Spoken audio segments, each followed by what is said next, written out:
Sabrina. I'm right down. Sabrina, can you spell your last name for me? Seeger. The not so teenage witch. Good afternoon, everyone, and welcome to the June 2nd, 2022 Police and Public Safety Committee meeting. I'm going to begin the meeting by taking attendance. I have Councilmember Brennan, Supervisor Puccioni, myself. I think Lieutenant Twitty is on his way. I do not have a representative of the Town Clerk's Office. Town Attorney Finnan. Chief Dale Lingenfelter from District 1. Comptroller Greenwood. Seth Goldstein. Councilmember Moskowitz is here. I have Sabrina Seeger. Bailey, what is your last name again? Fingerhut, Fingerhut. Excellent. Did I miss anyone? Okay. The first order of business will be passing the minutes from the May 5th, 2022 meeting. Do I have a motion to pass those minutes? Motion. Do I have a second? Second. All those in favor signify by saying aye. Aye. Any opposed? And those minutes are passed. Thank you. Operationally, the Police Reform Implementation Task Force meeting was held on May 5th, 2022. The next meeting is scheduled for today after this meeting at 5:30. Hope to see you all there. Our KMS, which stands for Knowledge Management System / Lexipol Policy Manual, continues to be implemented. And it's just an update. We have over 70 new policies being updated through that system. Fleet and equipment, 601 and 602 replacement vehicles are still in the process of being outfitted to be put into service. I spoke with our vendor the other day and dropped off 601. I'm happy to say we dropped off 601 and it's currently being decommissioned and all the equipment is being taken out to be put into the new vehicle. So we're happy that that transition is going on and that they're finally in place and we have the proper equipment to outfit them. Our department received the mini bid for our vehicle purchase for this year. There was some confusion. We had reported in previous meetings that they were going to be unable to fill with 2022 year vehicle models. And it appears as though one of the folks had put the bid out for purchase right away when we put the mini bid out, and they're stating that they can in fact fill for the 2022 year. Not 2023, but 2022 years. So we're going to need town board approval to move forward with that purchase of those two vehicles. Our department will be looking to finalize the purchase of the body-worn camera system for implementation. We have everything finalized with the grant itself. We're waiting on some approval and feedback for the actual policy of the body-worn camera grants, which is a part of that grant procedure. But the funding is there through the town.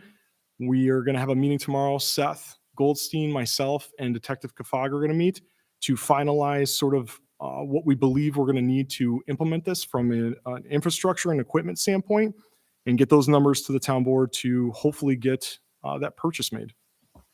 Chief, did we get awarded the grant? Yes. Have we accepted it, your Mhm. resolution? Mhm. The final amount?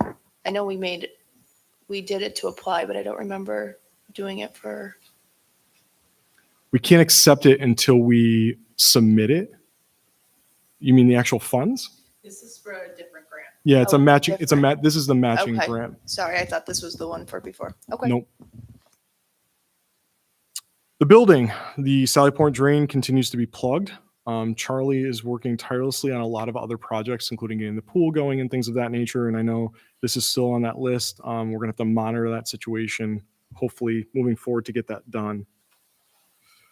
Training, recruit guest is continuing to progress through the training at the Zone 5 Regional Law Enforcement Academy. She starts EVOC next week, which is pretty exciting for her because driving a emergency vehicle fast between cones can be challenging, but it's a fun time. I myself had some moments I will never forget taking the EVOC course because it shows you quickly how important it is for safe operation of vehicles in emergency conditions. So I'm happy that she's going to be having that training next week through the academy. Our department has finished our unit on situational awareness and law enforcement stress indicators through our Police One Academy platform. We, as of yesterday, are beginning our annual unit on procedural justice and implicit bias. NPD will be completing its annual spring firearms range, June 6th and 28th.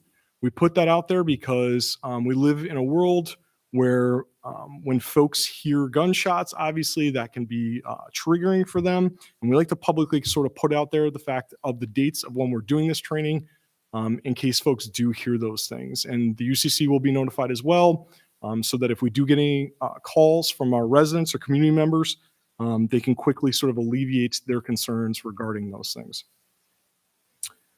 Officer Wyman will be attending the Child Safety Seat Technician training. It's going to be at District 2 in our town where they're hosting it, June 27th through 30th. I myself was a Child Safety Seat Technician, and I believe it's imperative that we get another one because my time is sort of getting filled up with other things, unfortunately, and fortunately. But Josh is going to be great at it once he completes that training. Detectives Connor, Kafaga, and Daly will be attending the Evidence Disclosure and Investigative Interviews training. It's going to be held at the Zone 5 Academy, June 15th through 16th. Citizen issues. The only ongoing issue that we currently have is Scott and Tammy Kishball with regards to the signage on Van Antwerp Road for weight considerations and restrictions. I'm still working with Town Attorney Finnan regarding the signage, and not only the signage on this road, but sort of the signage townwide to make sure that we have those things in town code and that they can in fact be enforced if necessary. Some new citizen issues. Molly, and I apologize, Molly, I believe it's Tosin, if I mispronounce that. She had some concerns over Birchwood Lane regarding crosswalk being faded and concerns over pedestrian traffic with regard to vehicles not stopping at the stop sign and speeding. We did complete a traffic study, Officer Munger did. That study was completed between May 12th and May 15th. And the average speed for that traffic study was 30 miles an hour, with the 85th percentile being 36 miles an hour. Officer Munger was clear in his assessment that obviously that is a school zone, but this sign was placed well in advance of the flashing lights in the school zone. So it wasn't actually in the 20 mile an hour zone. And he clarified that. I don't think he could find a good spot to put it in within that zone parameter. But he has been made aware of it, and he has been deploying more attention to that area and road coverage in general with regards to this. In fact, I did receive a follow-up email from Miss Molly Tosin thanking us because we also brought our mobile speed unit. We have a trailer over there that we deployed as well to kind of give that more increased presence. And she sent a follow-up email really thanking us for our diligence in doing that. I think that we do need to talk about the crosswalk being repainted. And I can't remember off the top of my head whether Officer Munger had said he reached out to the highway to see if it was on the list, but I will follow up with Superintendent Ray Smith to make sure it is, because it is clearly faded and we want to make sure that's painted if possible. Miss Lisa Jordan stated she has ongoing issues with parking for the bike path on Flower Hill Court. I did make contact with her finally today via phone. We all know that we sort of extended, or the town, I say we, the town extended the bike path to that development area to give the ability of those residents from Route 7 and sort of that neighborhood, the Merlin Drive area and Flower Hill Court area, better access to the bike path. And it appears as though there are folks, and Ms. Jordan doesn't believe that they're neighbors or local folks from the town that are sort of parking in their cul-de-sac now and then utilizing the bike path from that point. And her concern was not just about the parking, but it was more to the fact that the buses are now having a difficult time navigating that cul-de-sac. And also apparently the mail trucks can't necessarily get to the mailboxes that are at the road for the residents there. And she was requesting that maybe we put some no parking signs in that area.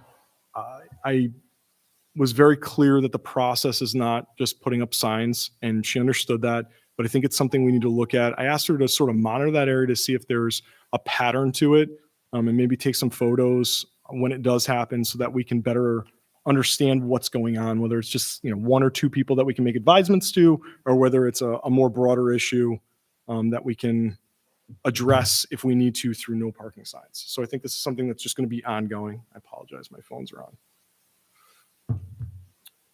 Linda Rizzo reached out to us and was requesting more speed signage in the area of Orchard Park.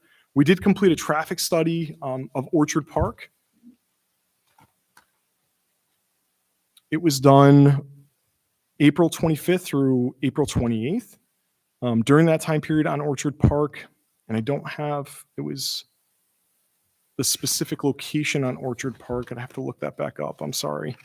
But the average speed was 21 miles an hour, and the 85th percentile was 29 miles an hour. And I believe Officer Munger had stated that he did it sort of between Alexis and Morrow Ave, if I'm remembering correctly. So the speed issue in that area, again, these are snapshot surveys, was not clearly recognized. However, she did bring to light the fact that there may not be signage when you enter that neighborhood coming off of the different roads. And one of the areas that she's correct on that I noticed was not Street East going on to Orchard Park. There is no speed limit sign that I saw. So we may need to have a discussion with the highway about putting one there.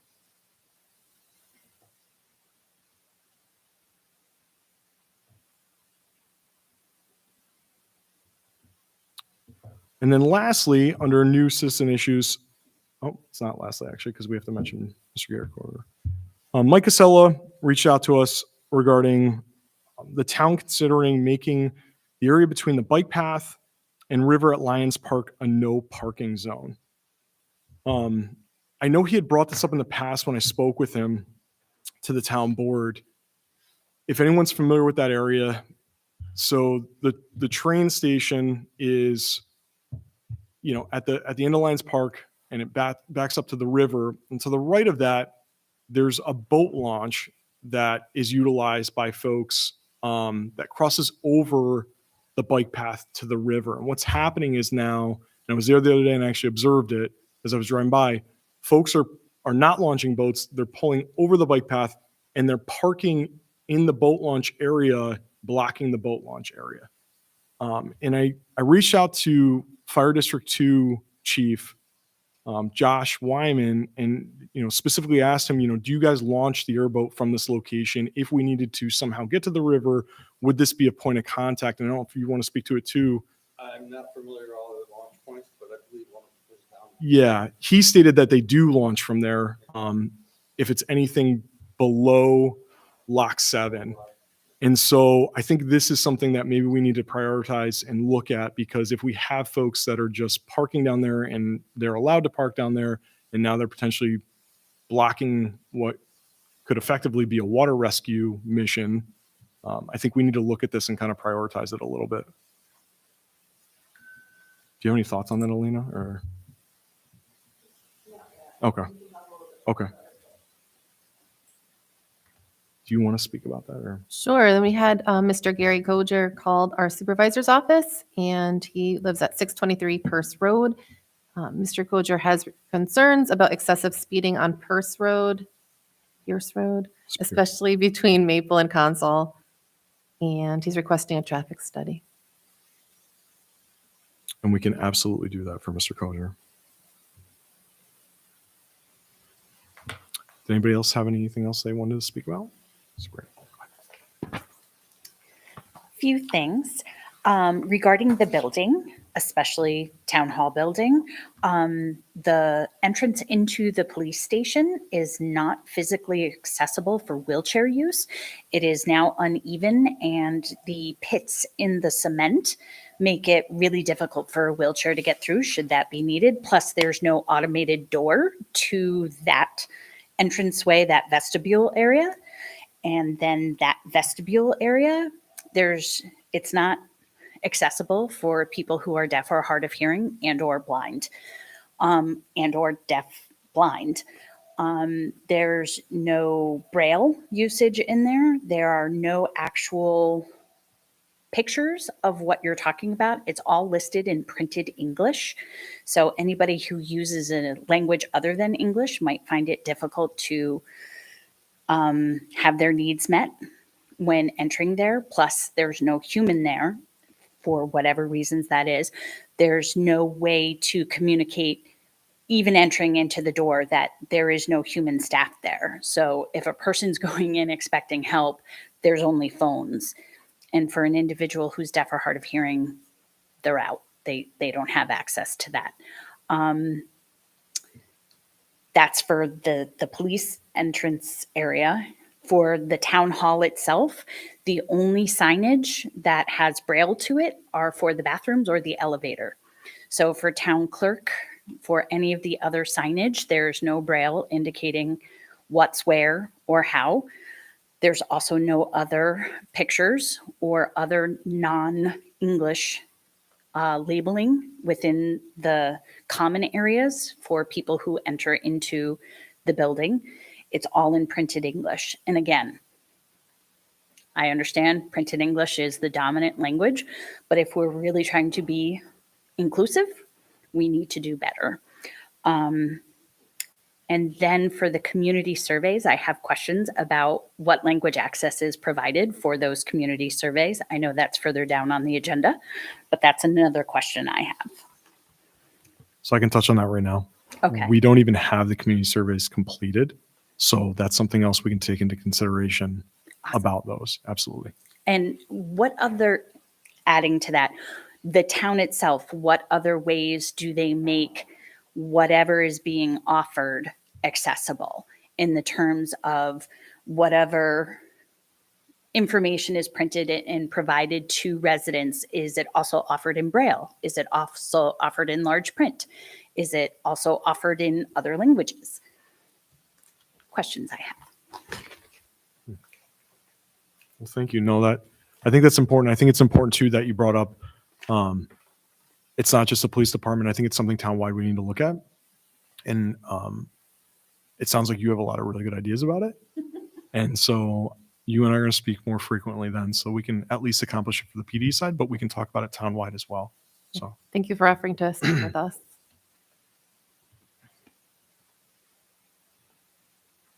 did anyone else have any other citizen issues? Bailey? No? Town events. The Pedal Paddle Run was held May 14th at 8 a.m. Our agency, along with the Schenectady County Sheriffs and the Schenectady County Auxiliary Officers, worked in coordination to support this event. It was pretty awesome. It's been a couple years, I think, since they did it. District 1 was there as well. And it was a successful event, and it seemed like everybody had a really good time kind of getting back out there and doing it. Niska was held May 21st. Again, our agency, the Schenectady County Sheriffs, and the auxiliary officers, along with Fire District 1.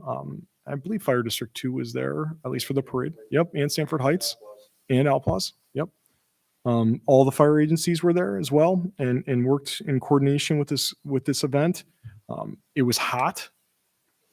We all got through it together, and I can't thank enough, especially for our emergency services personnel and our paramedics. We had a couple medical issues, and you guys are great. You guys are amazing. I mean, without you, I don't know what we would do, because not only to be able to show off the cool fire trucks and the parades and such, kind of getting down and rolling up the sleeves and getting down to business at Niska in those hot weather. Without you guys and gals, we wouldn't be able to do it, because we need you. So we really appreciate all of the emergency services that were there to support this event as well. Town clerk, I don't think is here, and I didn't receive anything from Michelle. I don't have anybody from the court either.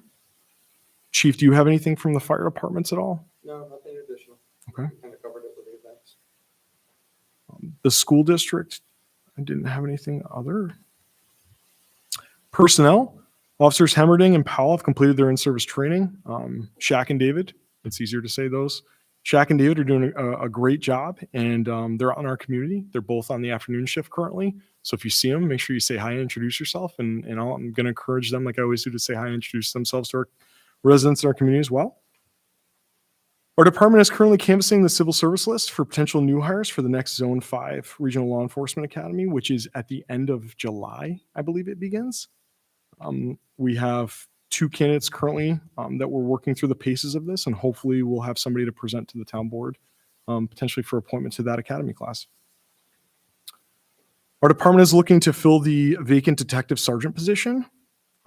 We will be conducting sergeant promotional interviews to be able to promote a sergeant to backfill this assignment.